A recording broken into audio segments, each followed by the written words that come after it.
It's not often you get to meet somebody that has the same outlook on FE training as I do, but Phil does, don't you, Phil? We've had an hour or two today, and I think this rig epitomises both yourself and me in one rig, and this is going out to Efixx College Connections Roadshow in 2025 and 26, and it's supported by the great people at Niglon, isn't it? It is indeed, yeah. Fantastic having Niglon on board and helping us out with these rigs. It's a ring final circuit rig, but it's got a special one because you can actually also liven it up. Okay, we've got to ignore this from a domestic dwelling point of view. That's not an isolator there, maybe for the solar PV. It's actually there to isolate this rig here. But under the dead tests, we've got a ring final circuit here. Are all of those points on the ring?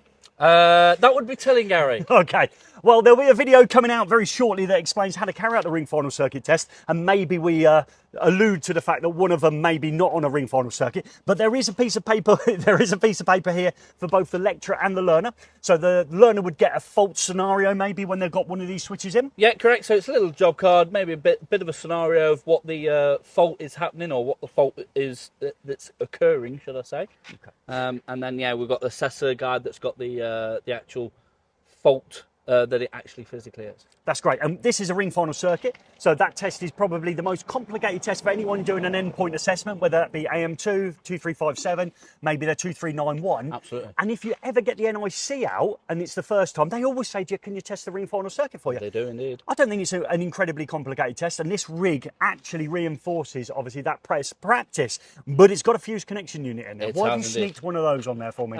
It is on the AM2S.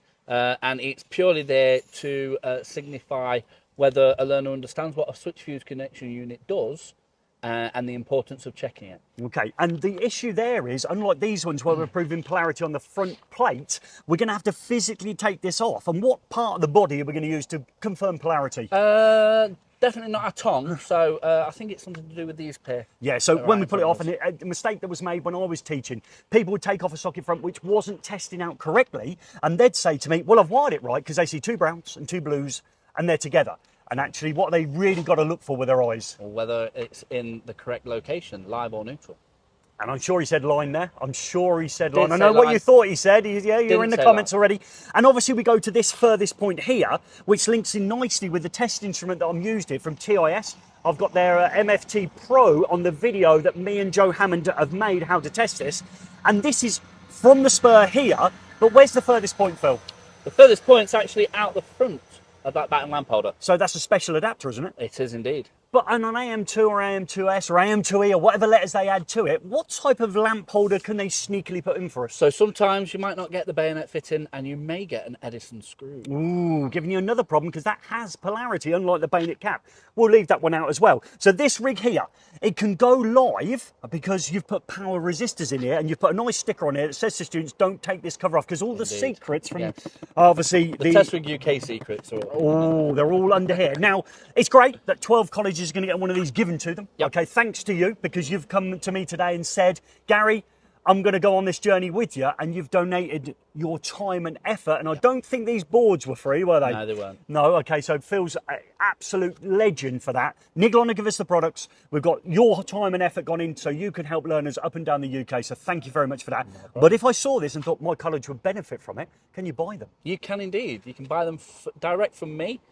Email is always on the front of every one of our test rigs. Or if you scan the QR code, that will take you through to our website where you can purchase them straight from our website. And let's imagine I've purchased one of these by using the QR code and the web address and all the rest of it. Is there a chance that maybe you come along and do a masterclass on maybe how to use the rig? There is always that chance. Again, just contact me direct and I'm always happy to come out to the college and give you a little masterclass. And again, I'll put my hat into the ring for that one if it's within realms of me as well, and you pick a date that I can come in. Mondays and Fridays are really good. Maybe we can pair up for those people that aren't necessarily getting an official Efixx College Connection visit, but have one of your rigs, not necessarily this one. Maybe we can go in together and give ourselves a few hours in to help those people as well. Sounds like a great plan. It does sound like a great plan. But what is a great plan is when you get great people in the industry like Phil from Test Rigs UK, like Niglon, like Test Instrument Solution, coming together to support the future of the electrical industry in the form of this rig. And that's going into colleges for the next 12, all the way up to the end of the academic year in 2026. Phil, you are an absolute legend. Thank you very Your much, time Gary. and effort is very much appreciated. Start of a great relationship.